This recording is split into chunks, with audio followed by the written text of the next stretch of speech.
તો 7th day સ્કૂલને લઈને સરકારે જે નિર્ણય કર્યો છે તેને ભગવા સેનાએ પણ આવકાર્યો છે।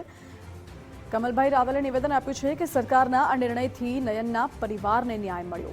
નયનને એક તરફી ન્યાય મળ્યો છે। હત્યારા અને સ્કૂલ સંચાલક સામે હવે કડક સજા કરવાની માંગણી કરી છે તેમણે અને કહ્યું કે સરકારના નિર્ણયથી અન્ય સ્કૂલ પણ હવે સાવચેતી રાખશે।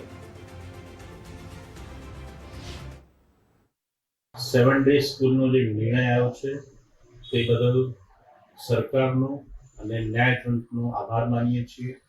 સરકારશ્રીએ સ્કૂલ પોતાના હસ્તક લીધી છે।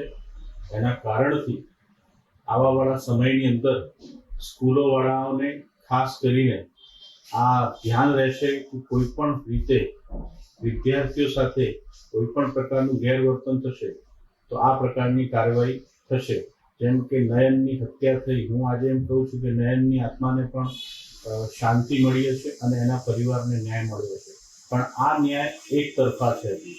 બીજો ન્યાય એની પાછળનો એ છે કે આ જે વસ્તુ બની છે, જે સરકાર હસ્તક લીધી છે, પણ જે ગુનેગારો છે જેના કારણે નયનની હત્યા થઈ એ ખાસ વિષય છે। આની અંદર જેવો નિર્ણય સ્કૂલ માટે કરવામાં આવ્યો છે, પણ જે હત્યારાઓ છે, જે સ્કૂલના સંચાલકો છે, એમને પણ કડી સજા થાય એવી અમારી માંગ છે।